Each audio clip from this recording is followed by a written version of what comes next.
Bismillahirrahmanirrahim.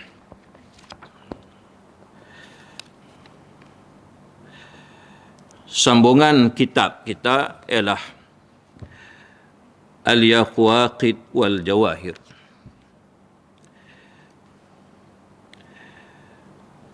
Muka surat 138.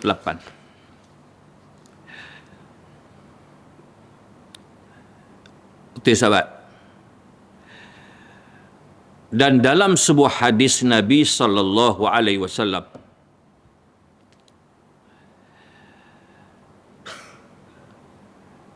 disebut hadisnya, yastaghfiru lil mar'ati al-muti'ati li zawjiha at-tayru fil hawa'i wal hitanu fil ma'i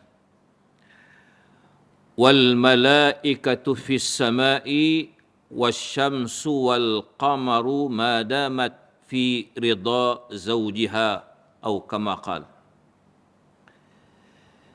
Apa maksud hadis ni? Telah meminta ampun bagi sekalian perempuan yang mengikut suaminya itu oleh segala burung yang terbang di langit, di udara. At-tayru fil hawa wal hitanu fil ma, ikan yang sedang berenang dalam air. Wal malaikatu fis sama, malaikat-malaikat yang ada di langit. Wasyamsu wal qamaru, matahari dan bulan turut minta ampun. Madamat fi ridha zawjiha, selama mana si isteri atau perempuan itu dalam keredaan suaminya. Itu dia amalan ni. Cerita apa tuan-tuan? Cerita sambung bulan lepas. Saya nak sebutnya, kita duk bicara sekarang ni ialah bagaimana sifat seorang isteri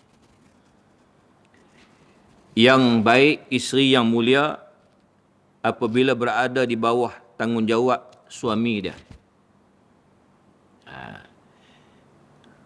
Maka bila isteri ni baik, banyaklah kebaikan yang dia akan dapat. Maka yang malam ni, yang ke-8 ni, disebut dalam kitab ni ialah satu hadis Nabi sallallahu alaihi wasallam. Yang Nabi beritahu bagaimana seorang isteri yang taat, al-mar'atu muti'ah, seorang perempuan yang taat.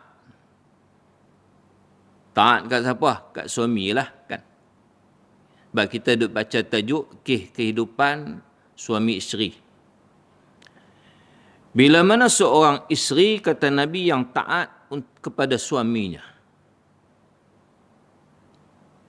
maka makhluk-makhluk lain meminta ampun kepada Allah Ta'ala, kata Nabi. Sebagai hadiah,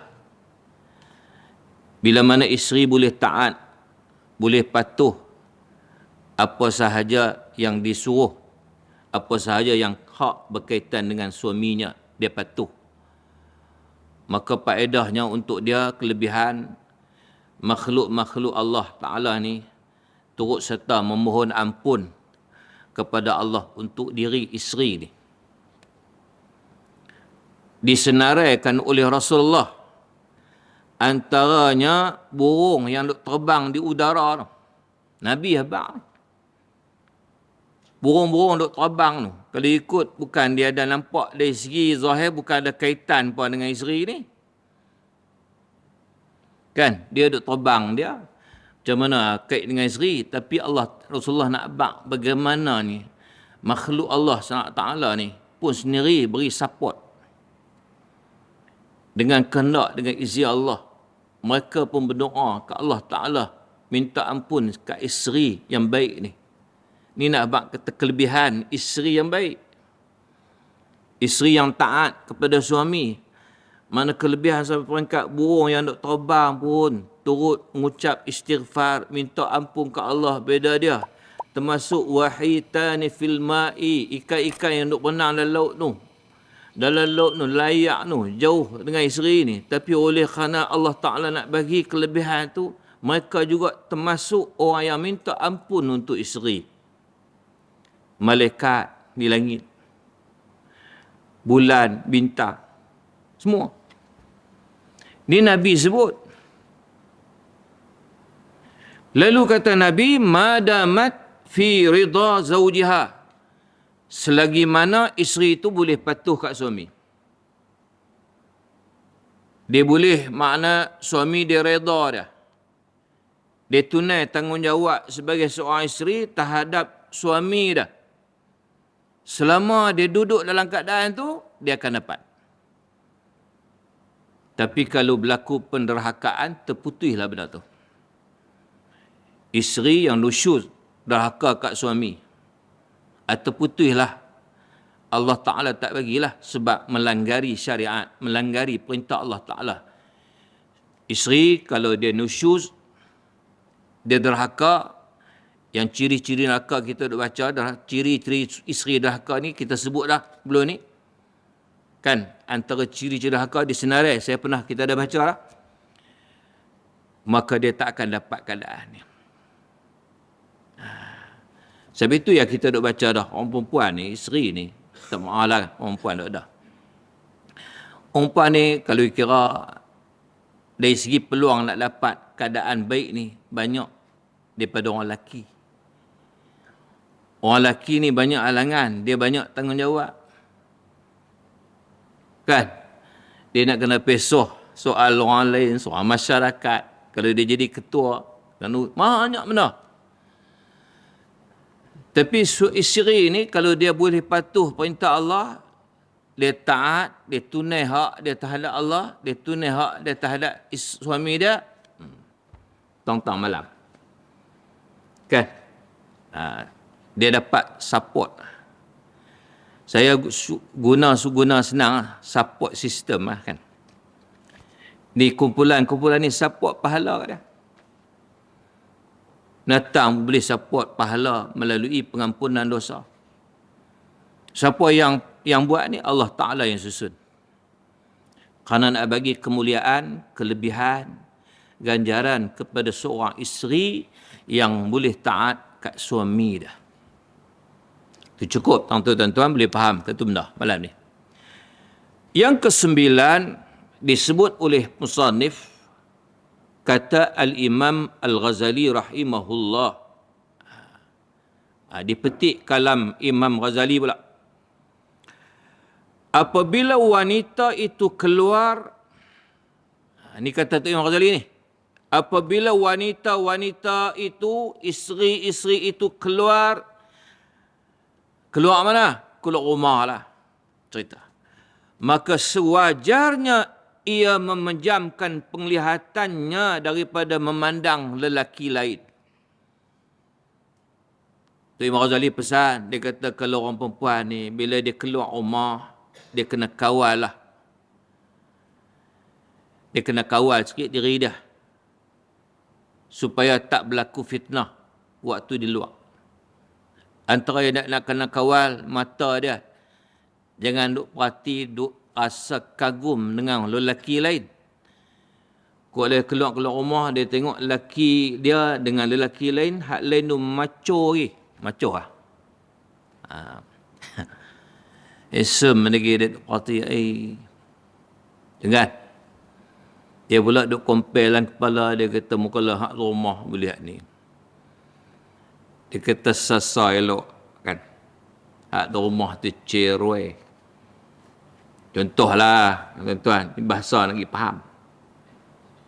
Kita pergi hak rumah. Aisyah tu sebab tu makna orang perempuan. Sebenarnya mata ni, pandangan mata ni bukan orang perempuan. Orang lelaki pun kena tunduk. Jangan duk perhati benda yang Tuhan tak izin. Sama ya. Tapi bila orang perempuan lagilah. Orang perempuan ni, dia banyak adab yang nak jaga dia lebih daripada orang lelaki. Sebab orang lelaki kan, contoh, tuan-tuan tengok. Dari segi syariat aurat. Orang lelaki, orang perempuan tak sama. Biar orang perempuan tu nak kena jaga lagi. Orang lelaki mana gaduh pakai tudung. Kan? Tak ada orang boleh pakai tudung. Lebay pun tak pakai kadang-kadang. Cuma Tok Guru saya kata lu kalau pakai lebay ni selamat je lah. Jalan pergi mana pakai lebay. Takkan pakai lebay nak masuk pengoyang? Tak masuk. Takkan pakai lebay nak mengorak orang. Ataupun duk parti perempuan. Orang kata tu dia Tok Lebay tu. Kan? Lebay ni kadang-kadang penyelamat kata kan. Baik kita pakai lebay keluar ni, walaupun kita bukan ustaz apa, tak kira lah. Buh lebay atas kepala. Orang lelaki. Lain dia sikit. Mata pun tak apa ranjang sangat. Takut lagi orang duk balik, itu dia Tok Lebay tu. Kan? Lain sikit. Kan? Tapi tak pakai tak apa lagi. Tapi orang perempuan kalau tak tutup kepala, boleh keluar gitu. Berdosa satu. Yang kedua, berdosa berganda kerana dia timbul kesan orang lain lihat, fitnah pula. Menyebabkan orang lain timbul nafsu. Sebab tu saya nak abang mana orang perempuan ni, dia diikat dengan syariat lebih kuat. Bukan tujuan kongkongan, tapi tujuan untuk pemeliharaan kehormatan. Biasanya orang tak faham, orang nampak macam Islam ni kongkong orang perempuan. Tak pergi keluar sebebas macam orang lelaki. Tak. Sebab nak jaga kemuliaan perempuan. Kan? Sebab tu Tok Imam Ghazali kata apa ni? Orang perempuan, bila wanita ni keluar, maka sewajarnya memejamkan penglihatan daripada memandang lelaki. Makna lelaki ni, lelaki lain lah. Jangan duk pandang. Jangan duk rasa hebat orang lain. Hak kita, kalau kita hak di rumah tu, kalau isteri, kalau suami kita lah terbaik. Tuhan pilih bagi kita. Macam itulah orang lelaki pun. Janganlah duk pandang, duk rasa orang perempuan lain elok pada lelaki bini kita. Tak. Segala-gala elok kita lah. Kan Allah Ta'ala pilih tu elok dah. Sesuai Allah Ta'ala yang pilih, yang tetapkan. Jangan duk rasa dengan nafsu. Kan? Baik. Maka seseorang itu hendaklah bersungguh-sungguh pada memeliharakan ahlinya daripada mengerjakan segala pekerjaan yang ditegah oleh syarak. Tu Imam Ghazali pesan ni. Tanggungjawab, khususnya tanggungjawab ketua keluarga. Suami. Ahli ni ahli keluarga lah. Tanggungjawab apa? Tanggungjawab supaya ahli keluarga ni, kalau suami, isteri dia, anak-anak dia, apa tanggungjawab dia? Kita nak kena jaga supaya ahli keluarga kita ni mematuhi syarak. Bila patuh hukum-hukum syarak, dia akan selamat. Apa dia yang kita kena pasti anak-anak atau isteri dah patuh syarak? Aurat. Penekanan soal aurat. Kan? Makna aurat ni ialah bahagian tak boleh dilihat oleh orang lain. Ajnabi. Sama ada aurat tu terdedah ataupun aurat tu bukan urat. Aurat. Aurat nampak habis lah. Aurat. Kan? Pasal di sana ada aurat. Ada urat. Ada aurat. Kan? Aurat ni, ain. Bahagian yang tak boleh orang lainnya. Maksudnya, makna aurat ni kena sempurna.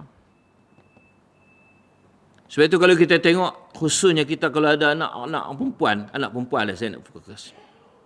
Anak-anak, cucu-cucu perempuan ni, kita kena ambil berat segi penampilan daripada luar.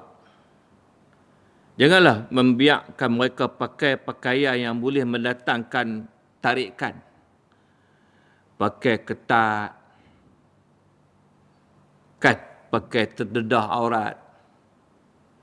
Ketat ni maksudnya walaupun tertutup kulit, tapi ketat dia datang juga rangsangan. Saya selalu contohkan, kalau budak perempuan, kita kata, anak-anak perempuan, anak cucu kita perempuan, dia badan dia saiz apa? L. Bukan takat saiz L, XXL. Saiz badan tu. Pi pakai baju t-shirt saiz S. Tak kena perlu. Gagak je dia menyana.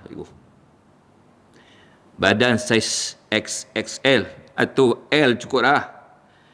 Dia saruk baju buh, t-shirt saiz S. Allah.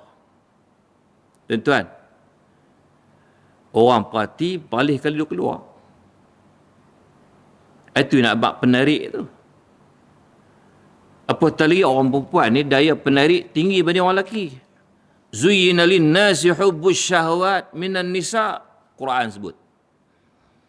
Dihiaskan syahwat ni. Manusia dia tertarik terhadap an-nisa, perempuan. Sebab tu dalam kalam Imam Ghazali ni dia pesan kat kita supaya jaga, pelihara benda-benda yang boleh menyebabkan melanggari syariat. Dan mengamat-amati daripada pekerjaannya, terutama apa yang dikerjakan itu perzinaan.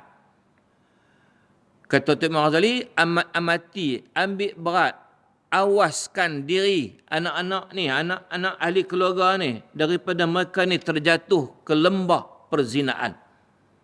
Heret diri mereka boleh bawa pergi berzina. Wala taqrabuz zina, jangan bawa diri pergi hampir ke zina. Maka sangatlah besar dosa ke atas lelaki yang membiarkan ahlinya mengerjakan yang demikian itu, kata Imam Ghazali. Kalau seseorang itu yang bertanggungjawab, dia biar, dia lepas tangan, dia tak kisah, tak peduli, dia open. Bukan takat open-minded. Open segala. Maka bahaya kat dia, boleh bawa dosa besar. Kerana dia tak ambil berat. Begitu tuan-tuan, dalam urusan perintah agama ni, dia kena ambil berat. Ad-dinun nasihah. Agama ni nasihat pun maksud tuan-tuan. Agama ni, dia usaha nak memperbaiki. Sebab itu kalau kita betul mengikut kehendak agama, maka perbaikilah kehidupan kita. Sebab itu dia panggil ad-dinun nasihah dalam hadis itu. Okey. Sehingga Allah Ta'ala mengharamkannya daripada memasuki syurga. Bila kita dah buat silap itu, di akhirat nanti syurga pun tak layak masuk oleh kerana kesalahan kita buat. Seperti yang diceritakan oleh Imam Ahmad, Imam An-Nasai, Al-Hakim. Ni ulama muhaddisin. Imam Ahmad dalam kitab hadis musnad dia, Imam An-Nasai dalam sunan, Imam Hakim. Ada satu hadis disebut daripada Abdullah bin Umar radhiyallahu anhuma. Apa dia? Disebut, saya nak tutup tadi lah, masuk insyarah. Salasatun harramallahu tabaraka wa ta'ala alaihimul jannah, mudminul khamri wal-'aquli walidayhi wad-dayusul ladzi yuqirru fi ahlihi al-khabasa. Apa dia maksud hadis ni? Maksudnya ada tiga jenis manusia yang Allah tabaraka wa ta'ala haram ke atasnya masuk syurga. Tuhan tak bagi masuk syurga, dia larang masuk syurga. Yang ni tak boleh masuk syurga, kena masuk neraka lu. Kerana kesalahan dibuat. Siapa? Ada tiga yang Nabi sebut lah ni. Pertama, mudminul khamri. Mudminu ni orang yang minum arak, dia kekal jadi kaki arak. Kalau dia minum sekali, dia minta ampun, mungkin Tuhan ampun. Tapi dia kaki arak, siang malam, tiba arak. Botol itu bersusun dalam rumah. Mudminu ni kaki arak betul. Haram masuk syurga. Pasal dia langgah benda hak haram. Benda yang Tuhan tak bagi. Yang kedua, wal-aqul liwalidayhi, orang yang derhaka mak ayah. Syurga haram kat dia. Dan yang ketiga, wad-dayusul ladzi yuqirru fi ahlihi al-khabusa. Orang yang dayus, dia panggil ad-dayus, orang dayus. Apa seorang dayus ni? Cirinya antaranya Nabi sebut membiarkan ahlinya, ahli keluarganya membuat kejahatan.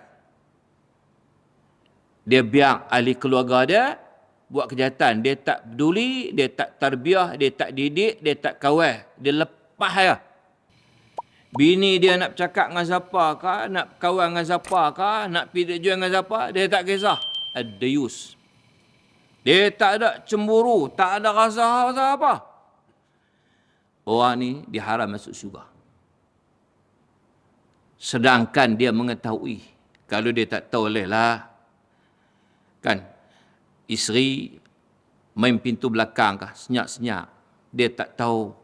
Dia duduk outstation, dia kerja. Dia tak tahu. Tapi dia tahu isteri dia duduk buat perangai tu, duduk jadi macam tu. Dia buat tak kisah, dia kata tak apa. Dia open. Bukan takat open-minded. Open segala, tak apa. You buat cara you, cara I. Jahannam. Jadi cukup wallahu a'lam.